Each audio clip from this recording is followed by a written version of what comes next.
Morning, everyone. Welcome to another episode of Long Way Round Show. This morning we've got a great guest, Michi. She's from the States. She is in the world of healing, and she's been through a lot of different things in her life, and she has a lot of great wisdom on this topic. And we thought we'd get her on this morning to share a bit of light on some of the things she's doing and what she's up to in her journey. Michi, introduce yourself and tell us a little bit about yourself. Yes, thank you so much for having me here. First of all, Daniel, I am Michi delucien, and I'm here just hoping to just spread positive messages out there in this world so we can spread this amazing ripple effect out there in the universe. And pretty much I've been through a lot of emotional weight that I experienced through my life story, my life journey. And, we all are unique in our own ways, right? We all have our different stories, and that's what makes us each unique. So I'm here through my upbringing and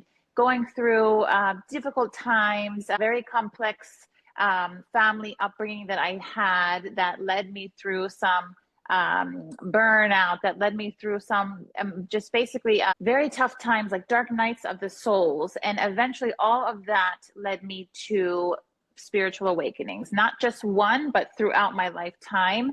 And it brought me to who I am today. So here, basically a life coach, energy healer. And I found this through going through these tough times that led me to energy healing specifically. And it just helped me heal internally from the inside out. And now I'm here just sharing it with the world, sharing it with people, helping those specifically high achievers and single parents who are feeling like disconnected and stuck. And I'm here because I've been through that journey as well. And I know what works for me. So I'm here just sharing, basically all my wisdom and from what I've learned throughout these past couple of years to help those, to lift them up and help them to just live to be their highest potential.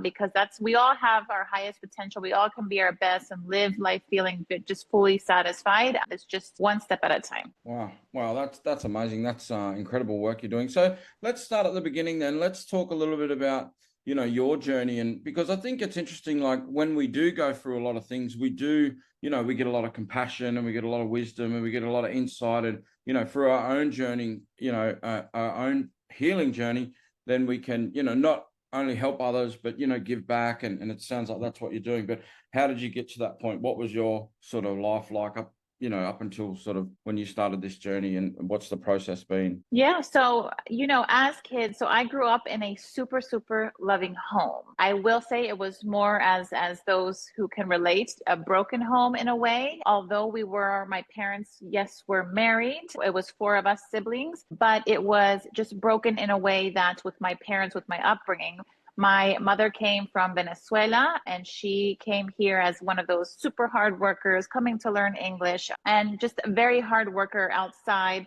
but the typical, doing house cleaning, working in department stores, just fighting as hard as she could to work and do what she did. My father was in the military, in the Army military, and through that and his upbringing, he did suffer through addiction, PTSD, and a lot of, mental health issues just from a lot of his imbalances that he experienced, through his own lifetime. So together in our household, they were both very busy. Between my father doing the best that he could during the state that he was in, he was an absent parent basically at home. And, as we are children, when we're in environments where we lack, say, a parent, or we lack parenting, attention, a lot of the time me at home I was being raised by, say, family that would come visit from overseas. So the kids we were provided for, we had food, yes, but we kind of raised ourselves in a way. And again, loving home, but a lot of absent in love and attention and things like that. So that, I believe, is part of what was pushing me towards the journey that I had begun, because here I am, a young woman, and feeling, lack of love, toxic patterns, thinking that it's very hard to work and to make money. It was always had to be hard. So things like that, seeing, those that are close to me being mentally unstable. My brother had suffered paranoid schizophrenia. So I grew up watching best friend that I grew up with, due to maybe depression, not getting medical attention when he was younger. He had his snap as a teenager. And, so it was all experiencing all those things growing up.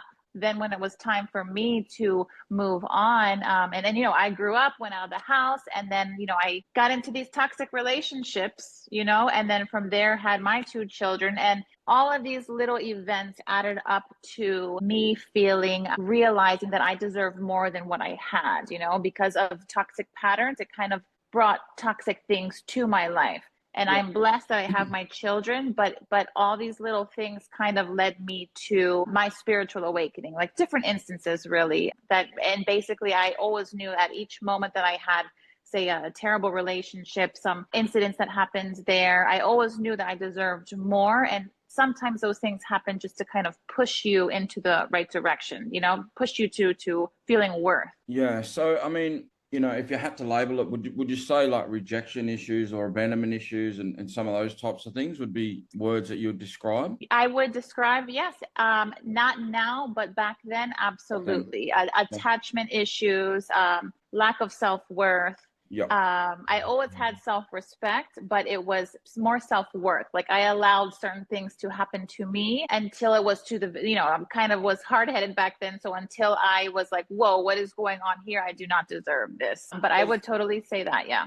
Yeah, it's interesting. Like, a lot of the people we talk about their childhood and different things like that. And a lot of people say, my childhood wasn't that bad. But then when we sort of unpack it, like it's an interesting thing because obviously some people had it worse and some people had it better. But, we think about, rough childhoods of like, maybe mum and dad in addiction or different things like that. But I think growing up in a quite successful home where there was a lot of money, but maybe dad was off working a lot or mum was really busy, these things I think for a child would be just as hard, because as a child, you're not sitting there going, oh, well, I'm lucky I've got, toys and money and blah, blah, blah. You're just thinking, where's dad or where's mum? And I'm not talking about your story specifically. I'm talking about people's stories. And I often think about that when you drive through, like affluent communities or places where there is a lot more wealth.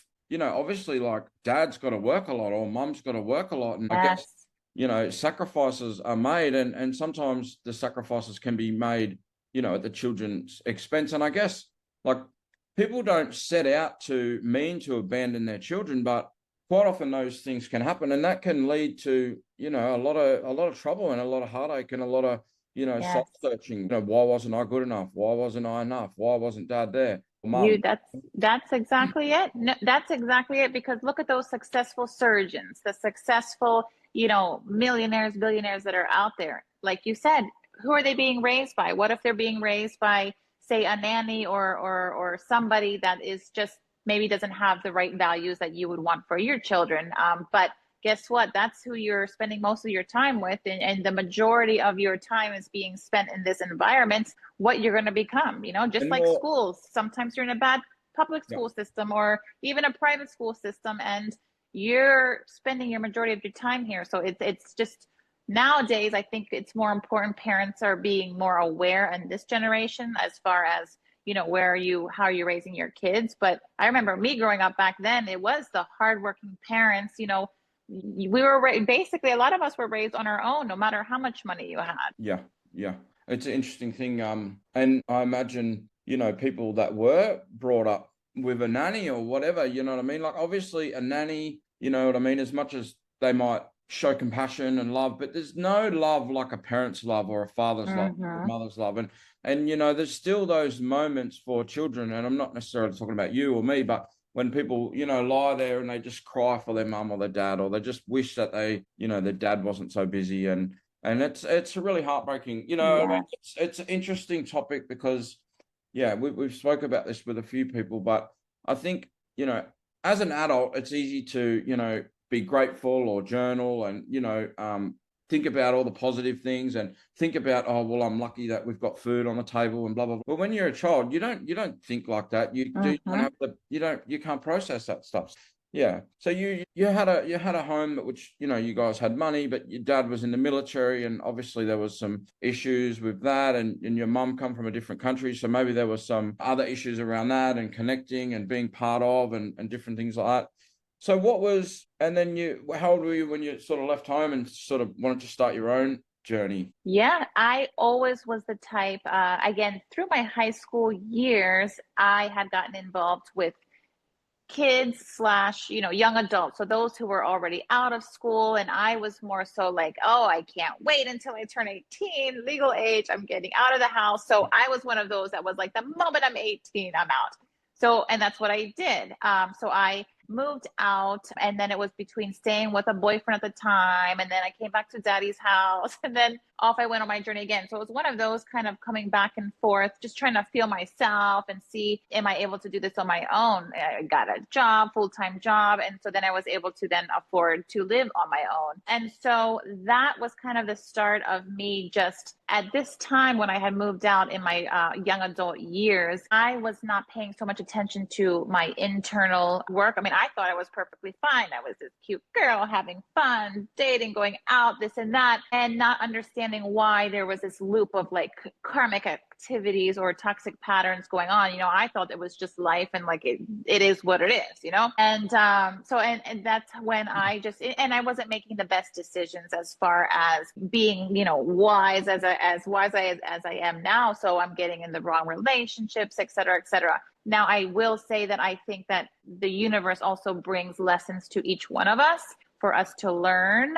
And I feel from a lot of research that I've done that we're here to learn certain things. And until we don't learn what it's supposed to be, it's going to keep happening and happening. And I feel that, I have two amazing kids. They're teens now, but the relationship with their father was, terrible. However, I feel like I was placed to teach him a lesson, as well as I have these two amazing kids, these two amazing souls for a reason, So that was a whole story in itself. But yeah, so it was until, even still, when I was raising my kids by myself, that was when I was in the search for what am I, what is life about? And so there was more and more, obstacles and challenges throughout, suffering from panic attacks, suffering from burnout, as a single parent, feeling just, it was like depression, going to the doctors and they were saying, oh, you need to go see a psychiatrist. And then of course the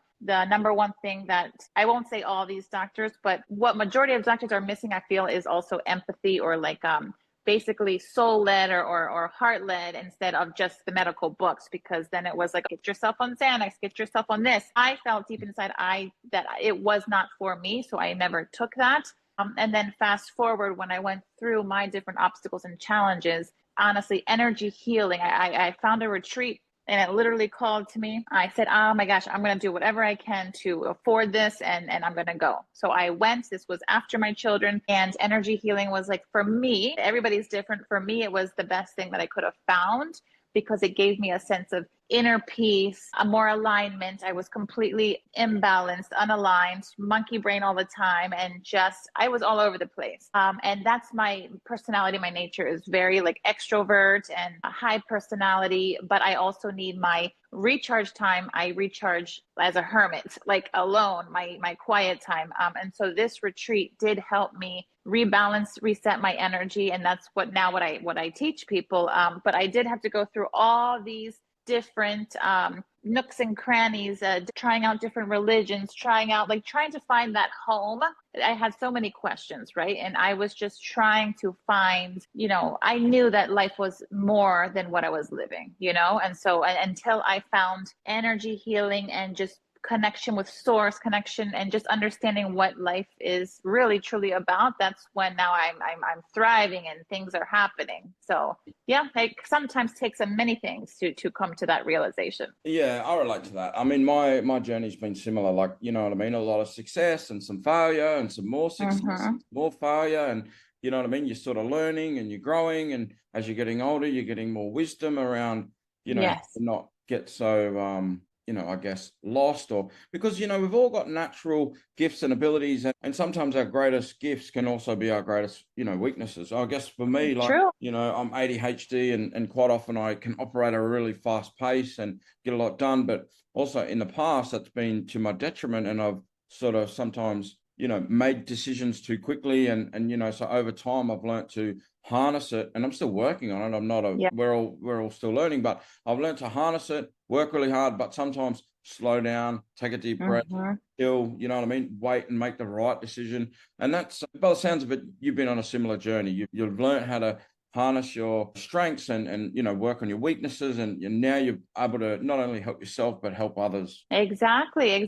No, and every single one of us, in this lifetime, everyone has their own things, weaknesses, strengths, and different stories, right? So it's a matter of, we need that quiet time to go deep inside to see what is it that we truly want. And doing like that self-assessment to ourselves to see where are we right now, what are we feeling, and just sit in quiet time, just feel. For me, that's what everybody needs to do, as far as if you're just not feeling so well, you're feeling disconnected, you're feeling kind of like just blah in life.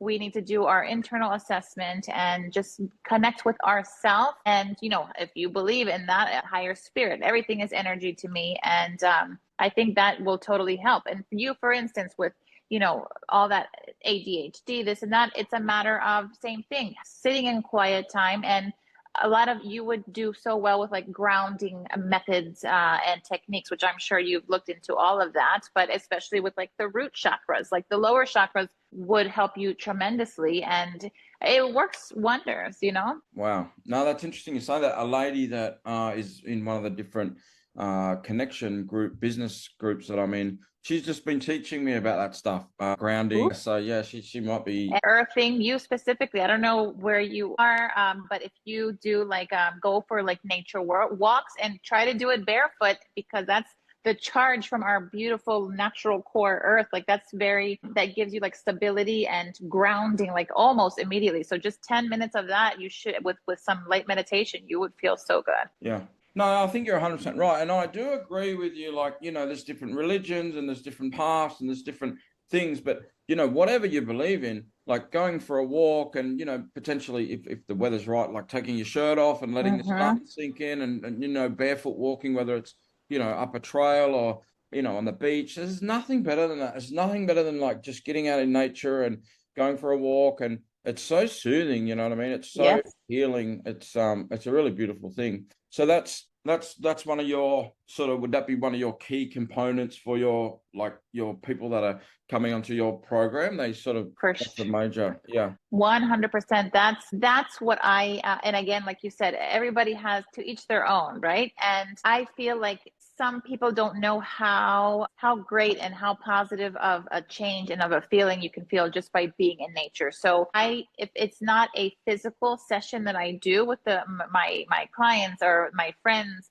we go out once a week in nature and do a chakra circle. Wow. I incorporate that to the clients who perhaps are virtual or overseas. It's just something that I encourage, getting into nature, doing mindful activities, walking, journaling, like you said, is huge. So I, would even recommend finding a nice tree. If something's bothering you, take your little cute pen and journal and go take a nice little walk and sit for 15, 20 minutes and just, if you don't know what to think, what to say, you're just not feeling good, just start writing and just letting your hand go, and you'll be surprised what kind of comes out of your body, out of your mind. But just sitting by trees also is like a major energy source. It's full of wisdom. It's been there for years. And again, depending on what you believe in or not, people do find it to be super soothing and healing. And sometimes messages, whether it comes from above or within, messages just by being in nature. It's something that's free and that's so powerful at the same time. But I totally incorporate that with my coaching. Yeah. No, I love that. And I mean, you're so right. And it's interesting, like sometimes when people are in a really bad place, like sometimes there's a lot of things you can do, but sometimes like it doesn't cost anything to go for a walk. It doesn't cost anything to go and sit by a tree. I mean, obviously, if you live in a major city, it might be a little bit harder, but right.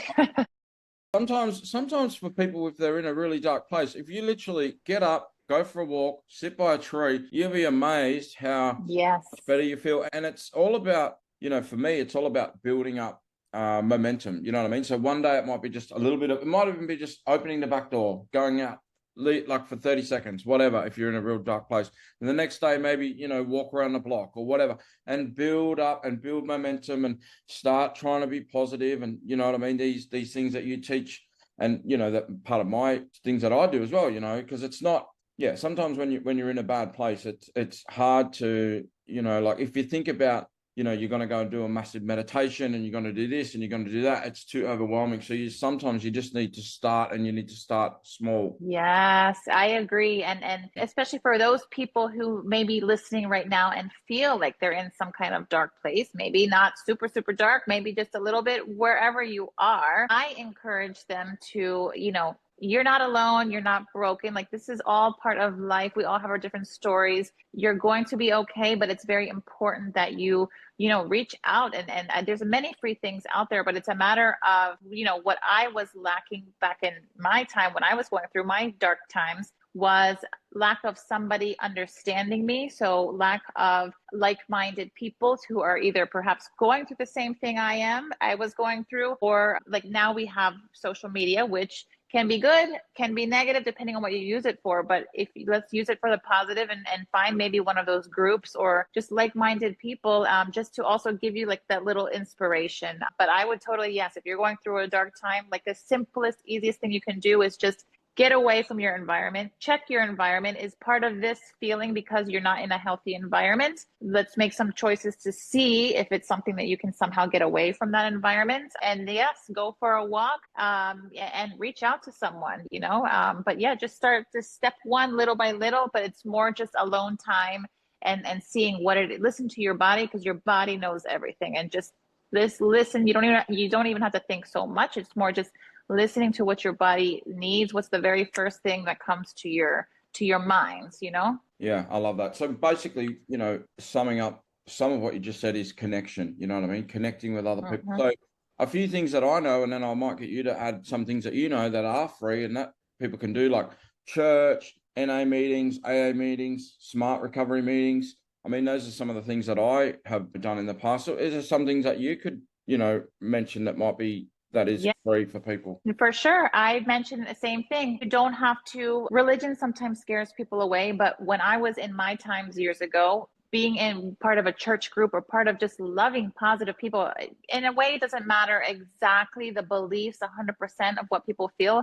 I think finding some kind of church group, the Christian faith, I adore those people. And, that's the church that I had went to growing up. And that even still, just to get that positive dose of a message. I love hearing this message from going to Christian churches, but there's also in the spiritual world, there is a lot of, I say qigong is what I love. And it's more like ancient medicine. So if you're not really religious and want to affiliate with a certain group, check out the different ancient healing modalities. There's qigong that is more spiritual, more helps you feel good, connect with the space around you, and then the yoga. I'm here in Miami, Florida. It's huge wherever you are. If you can't go out, I encourage going physically, because sometimes it's something with being more motivated, being around people. If you don't like to be so social, there's a lot of virtual online programs that you can do that has yoga, qigong, things for connection. Church, there's Facebook communities. Almost everyone that I know that's into coaching or into wellness, they have their own miniature communities, right? So it's more just surrounding yourself with like-minded groups, like-minded people, and just start with that. Yeah. And I also got to mention, definitely church isn't, the main option for a lot of people. And, it's also, I should have mentioned like mum and dad groups, or potentially just the mum groups, or just dad groups, or, there's men's sheds, and there's a lot of different things. Yeah. Might even do a bit of research into some of them more spiritual and yoga. And I'll put it in the list in the chat, because if someone's watching and they're, interested in, connection, because I think connection is a major. It is. And there's even like just today, for instance, like I'm still a single parent raising my teen. So I love to like get my foot into all these communities, just to share my wisdom and my positive messages into these groups. And so just today I saw a dad, it was I forget the name of the group, but there's so many out there, single parenting, something, I forget what it is, but these people are sharing their stories of what they've been through, of what they have, how they have transformed now, and that they're still going. And it's, you see nothing but positive encouragement. You might have 3 friends on Facebook. Who cares?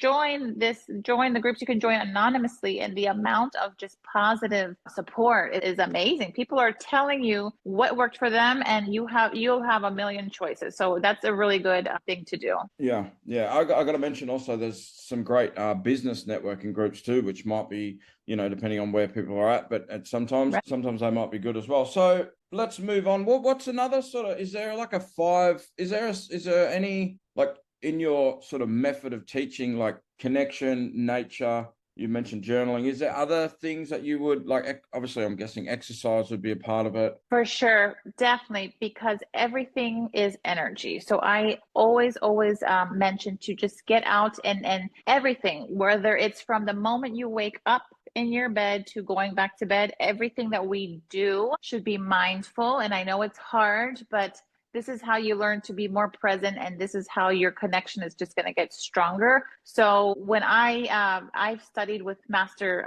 energy healers, and they've even taught me how to do eating meditation, which I was like, what in the world is that? But they encourage us to go even with a room full of people and just get your food and just you're basically being extremely mindful, where it's like a meditation, eating meditation, and you're just paying attention to the colors of your food as you're eating, you're tasting, you're smelling, you're being aware of your surroundings. And not that you have to do it every time, but I encourage people to just, those who are feeling disconnected from their self, like, let's make this is all these little bits and pieces are gonna cause a huge shift of energy because little by little, it's like the momentum and just the consistency of doing something. So you wake up, and although it's hard for people, the very first thing I say is just give thanks. Just find one thing. If you can't think of 3 things, you think of one thing and do that. And just the moment you sit up, I always love, like, just there's something very comforting when you just hold yourself, putting your one hand on your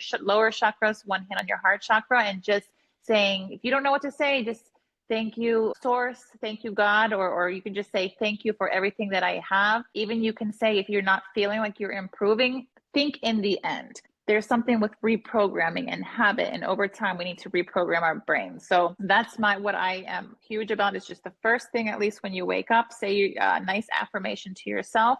Get on with your day. Try to be mindful throughout your day. Come back. Breath work is very good. If you're in a very high stress work, try some breath work on your break, and just try to find these little things to be grateful for. I encourage making little mini rituals, whether you're man or woman, just have a cute little ritual for yourself where it's your self-care, your time. So self-care rituals I encourage, and that could be just sitting with I'm always having candles or incense around. Sage, to me, I'm addicted to sage. It's something with the smell and the scent. It's just very soothing. Sit down in a little quiet corner, journal if you want, or make your to-do list, and just be grateful and thankful. And if you do that every single day, you will feel a shift.